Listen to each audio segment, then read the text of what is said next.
Airbnb hosts are running for the hills. No, they're fucking not. The year is 2024. The cool thing to do now is just jump on the bandwagon of hating Airbnb. Fuck Airbnb. All these hosts aren't making any money anymore. It's a scam. Look at these cleaning fees. I had to make my own bed. Whoop-de-woo. And now we have people that are claiming that 70% of Airbnb hosts are listing their properties on the black market. Ooh. Read between the lines here. My name is Blake Roach. I go by Mr. 4-8. I own a $34 million Airbnb portfolio. My Airbnb does $3.4 million a year in revenue, and I've coached hundreds of people and helped them get their first couple of Airbnb properties. I can tell you from experience as somebody who's literally in the game what is going on in the Airbnb market. And yes, there are definitely some concerns. I have my own concerns as well, and I'll be going over them. But all this fear-mongering bullshit, it is for the birds. So we're gonna do a reaction video to the 70% of Airbnbs are now in the black market and hosts are bankrupt. Let's walk through this, and I'm gonna pick it apart. Airbnb hosts are running for the hills. Yes, they're scattering like roaches once the light has turned on. And guys, listen, they are doing something that you wouldn't think that they would do. They are now Airbnb and hosting on the black market. Are you sure this is legal? I don't know. Yeah, we're gonna talk about it and explain what the Airbnb black market is and what happened from this fall of grace, right? My name is Orlando. Welcome to the channel, guys. Make sure you hit that. I'm a little afraid of Orlando. I mean, the energy is just something. Tell us what's going on, Orlando, in this imaginary Airbnb black market that you are apparently involved in. Comment. I have a newsletter. Yes, a newsletter, and it's free. How can you beat it? It will give you tremendous value. We gotta talk about this. Airbnb hosts now are jumping into the black market. Before, I mean, they were just breaking some city laws. But now they're deciding, you know what? New York, Texas, Austin, Florida, all of these places are now against us. How are we gonna make our money? So they've decided to jump into the black market of Airbnb. Oh man, and it's disgusting. Oh! It really is, it really is. But let's talk about it, guys. It says here, the Airbnb alternative, black market. And as you can see, look at these posts, $130. Who wouldn't love staying in a place that looks like a hostel for $130? Short stay here, Airbnb, private room. I'm gonna just take all this in. I'm gonna take all of it in and then we'll break it down. But there's a lot going on here. I'm gonna bite my tongue for a second. In Brooklyn, it's just tons and tons and tons of listings. Now guys, let's be serious here. Real quick, I mean, they're showing listings in Brooklyn and San Francisco, two places where Airbnb has really, really tight restrictions. If they had a property that they were running on Airbnb before and the laws changed, they had nowhere else to go with the property, they can't sell it, maybe they don't own it, maybe they were arbitraging it, whatever it may be, then yes, there's a possibility that you would, try and consider if you can make more money as a short-term rental, listing it on any other platform. In fact, I don't list mine on the black market or whatever the fuck he's talking about, but I do a lot of direct bookings through my direct booking websites. Right off the bat here, this is fucking bullshit. Orlando Minor, you're a lender, you have a real estate investing course, you have a YouTube course, and you have a consultation. I mean, you do everything. You must be a jack of all trades, Orlando. To say that 70% of Airbnbs are now on the black market, don't fucking lie to people, man. Look, I know you're trying to get the views, and I guess you got them on this video. It worked. This clickbait bullshit, it really is discouraging for a lot of people that are just gonna read this title and see it as a viral video and think that Airbnb is dead. I can assure you, and I will show you guys with proof, that Airbnb is in fact not dead. As a host who's doing millions of dollars on Airbnb, and I've done a lot of things this year. I bought a hotel. I bought 6 units in Destin. I built a new home, a cabin in Gatlinburg. I bought an A-frame in New York. I'm in the fucking game. God knows if he's in the game at all, but to this fear-mongering bullshit and the host's bankrupt and for the birds. All right, Orlando, I hope that you do better, brother. Where did we think that thousands and thousands and thousands of Airbnb hosts would go when they could no longer be in the markets that they were in? When the cities crashed down on them and told them, there's no way you're gonna do business here. What did we think that was gonna happen to all of the Airbnb arbitrage guys? These guys are subleasing from their landlords, either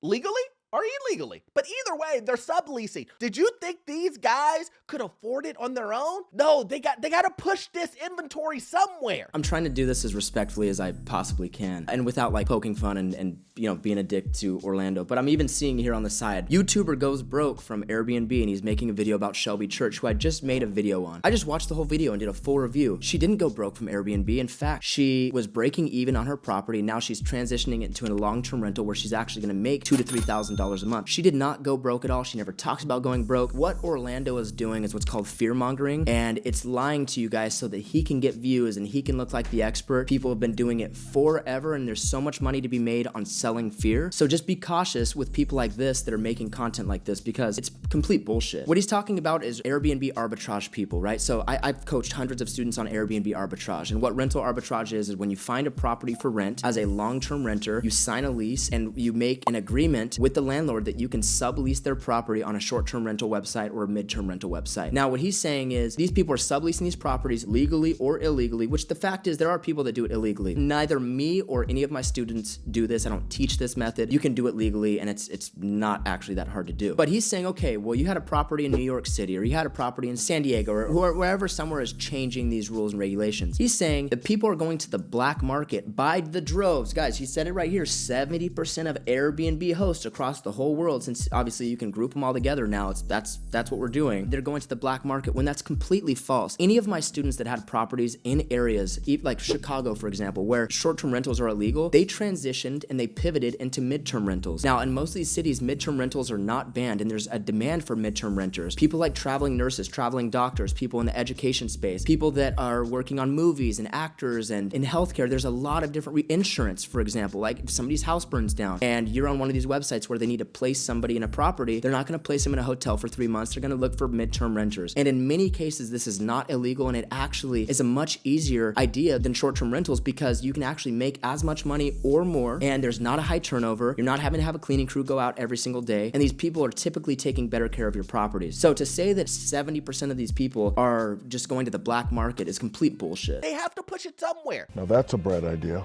A few weeks ago, a message went around one of the parenting listservings that I'm on. Where are people's parents staying these days? The poster wanted to know, now that Airbnbs are few and far between, it says they weren't the only ones looking for places for visiting grandparents and other family members to stay. Posts with dates, apartment types, and neighborhood preferences now pop up on a regular basis. I mean, hey, maybe it's me. Maybe people would say, Orlando, you're bougie, but I probably would never touch or trust a listing to stay in a room on Facebook Marketplace. I agree. I probably wouldn't stay at a Facebook Marketplace property, but I'm sure there's people that would. Maybe that's just me. Audience, let me know. Viewers, let me know. Instead of looking for Airbnbs now and just going to stay in a hotel, are you going to Facebook Marketplace? Why would you go to Facebook Marketplace when you can go to Airbnbs and hotels? This whole thing is fucking backwards. I'm really disappointed in you, Orlando Minor. For as much real estate experience as you claim to have on here, you really think that there's thousands and thousands or tens of thousands of people that are going to Craigslist and Facebook Marketplace to find places to rent as a short-term rental? Come on. Hey, no judgment if you are. Hey, no judgment. It's just not for me.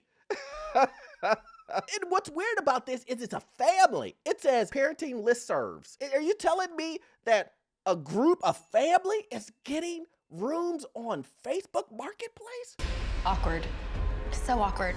Sounds irresponsible. It just me. As it turns out, anyone looking for some of the many thousands of recently removed Airbnb listings can still find a good number on neighborhood WhatsApp, Signal, Facebook groups, and the site's marketplace. Garden units are dominated variety here, as are the primary apartments of families with second homes using the $200 a night fees to afford a lifestyle that might otherwise be out of reach. There are also, of course, plenty of old-fashioned sublets for people who will be traveling for the next 2 weeks to 3 months, but those have always existed. You're telling me that the thousands and thousands that I've been telling you guys about that, I told you guys, hey, Airbnb host, I know you're watching this video. I told you guys, I forewarned you, I let you know that this was gonna happen months and months. Holy fucking shit. This guy's been making these fear-mongering videos. Look at, does he have any positive videos? Orlando, fear-mongering miner. Nice to fucking meet you. My name's Blake Rocha, and I'm gonna pick this man apart. The end of the real estate investors, the recession is underway. New York City bans Airbnb forever. Banks quit the housing market, lending crisis. The housing market is frozen. Mortgage rates skyrocketing. The housing market in serious trouble. 62% refuse to pay student loans, destroying chance at homeownership. Brother, do you have a positive bone in your body? I mean, is there anything positive that you have to say about anything in real estate? Let me tell you something positive. I've helped hundreds of students this year get into Airbnb, and they're cash flowing. I did $2.1 million this year on Airbnb and with the hotel. Yeah, I'm cash flowing at a 22% cash on cash return. This whole world ending angle that you're taking, it may work for getting really good views, you know, from man to man, from professional to professional. This is no way to build an audience. And I get what you're doing, man. It's understand it, but just maybe let people know that up front that that's your angle, is the fear-mongering angle, so that you're not scaring people away from getting into the best business in the world, which is investing in real estate. Put it this way, if I would have listened to you over the last 2 to 3 years with all your fear-mongering content, I wouldn't have built a multi-million-dollar Airbnb business. I would have just stayed on the sidelines like everybody else, and I would have been afraid because of the mortgage rates and the crisis and the lending, and come on, man. Months and maybe a year in advance before it happened. The money train was gonna end eventually. There was just no way that the cities were gonna allow you to continue to make money off of them when you're not giving them a piece. It's just, it is what it is. And then the cleaning fees, the customer service. You guys are asking for too much. I mean, it's true. It's true. Boy, you crazy. But you're telling me that all of those listings are now on WhatsApp? How can anyone trust anything on WhatsApp for a 7 nights? Have you guys seen these on WhatsApp? Are you seeing them with your own eyes? Or are you gonna listen to Orlando Miner, who says that 70% of all Airbnb properties are now on the black market? They're all on WhatsApp. I hope that it doesn't take me pointing this bullshit out to you for you to realize that if it looks like shit and it smells like shit, then it's probably shit. Room or a house on what? I mean, let's be honest, guys. You're asking to get scammed. I mean, that's what it is. You are asking. You're saying, please scam me if you are booking Airbnb or was Airbnb, but rooms and units on WhatsApp. Signal? Facebook groups? Come on, man. Is it super hard to understand? I'm gonna pause this and just skip forward because my fucking head is hurting. You don't have to take my word for it. Let's take a look at one of these rooms. It says here, this is a Craigslist offering. It's a gorgeous, that's what it says. Gorgeous $200 one bedroom near Prospect Park with a yard. Airbnb alt, which is mean black market. Airbnb black market. That's what it means. Hey guys, this property is in Brooklyn. If you don't want to stay at a hotel, it's very difficult to run Airbnbs in, New York City. There's a lot of restrictions and rules around it, and so there's a very limited supply of them. Now, if I was wanting to stay at an Airbnb-esque property, then I'll be honest with you, I wouldn't be opposed to going onto, a Craigslist or another website where somebody has this listing and working out some kind of agreement to stay at a property if that's where I wanted to stay and if that was what I was into. Now, I would personally probably just stay at a hotel at this rate, but to cherry pick these little areas, which there's only a few of them where restrictions are that tight and illegal to do Airbnb. Trust me, all the shit that you read about, all these cities that you hear are illegal, I know literally, and I'm in groups of these thousands and thousands of people that are operating in these cities, and they're doing it legally and they're doing it the right way because there are ways to get around some of these rules and restrictions. Now, to cherry pick, it's just complete BS. And plus, what do you want this person to do if they own this property and they just want to rent out a bedroom and make some extra cash flow and they don't want a long-term renter in there? How much extra work is it for them to list it on this website? Are we calling Facebook, are we calling Craigslist the black market? Really? You're gonna make it sound like they're on the dark web getting this fucking property? Come on, dude. Right? I'm not trying to get demonetized, but you know what I mean? That you've seen documentaries like this. An autopsy is scheduled today for the so-called Craigslist killer who apparently committed suicide. All right, Orlando Miner, this is a fucking joke, dude. You're now mixing in Craigslist killer murderers to fearmonger people to not do Craigslist and to not stay at properties and to just stay away from the black market. Give me a fucking break, dude. I was trying to be nice and then I wanted to be helpful, but this guy is an absolute clown. We'll charge you the cleaning fee on Craigslist. Yeah, they're charging a cleaning fee on Craigslist because you have to pay the cleaners. Somebody's got to pay the cleaners, so you can either mix it in and they can pay for it with an extra $150 on their total stay, or you just charge them $150 separate and say this is for the cleaning fee. Either way, as a host of an Airbnb or a private property or whatever it may be, cleaners have to be paid, and you're actually paying a cleaning fee, believe it or not, in your hotel stays if you go look at the itemized breakdown of what you're paying for. I promise you, you're paying a cleaning fee. Type our Airbnb alternative, that's what they're calling it, short-term listings, as posters have taken and calling them, to a traditional Airbnb aesthetic, furnished with a gray or navy couch, bland frame prints, single-use, totally funny. It really is. These guys have just literally went back into the dark spot, right? They literally scattered like roaches and went into the dark corners where there's no light. That's why it's inherently funny.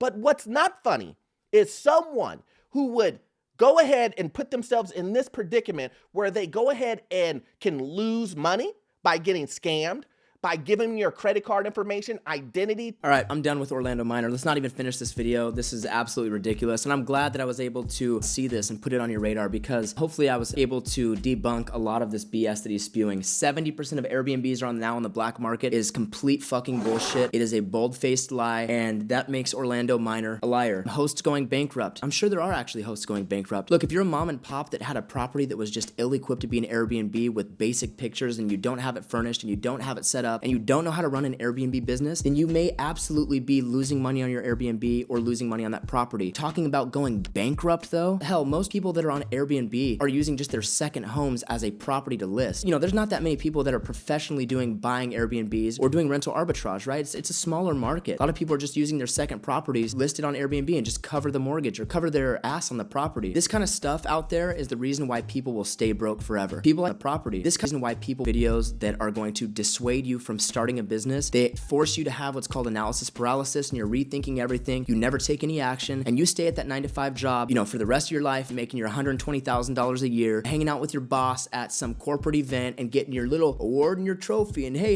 you get to go on a vacation once a year with your wife to the Bahamas because you've been such a good employee. You've made us so much money. It's absolute fucking bullshit. If you have any inkling or any desire to build a real estate business, to build an Airbnb business, to build any fucking business, don't listen to people like this that are scaring you away and that are going to try and dissuade you from doing something that you may be passionate about and that you actually will probably be profitable in. I'm Mr. 4-to-8, and if you follow me, like this video, comment, and show up for the next video, I'm going to continue to add value to your life around this Airbnb business and how we can continue to build and change and pivot and make all these necessary movements in this Airbnb and real estate space so that you can be successful in this year, in the near future, in 2024, and in 2025. I'll see you in the next video.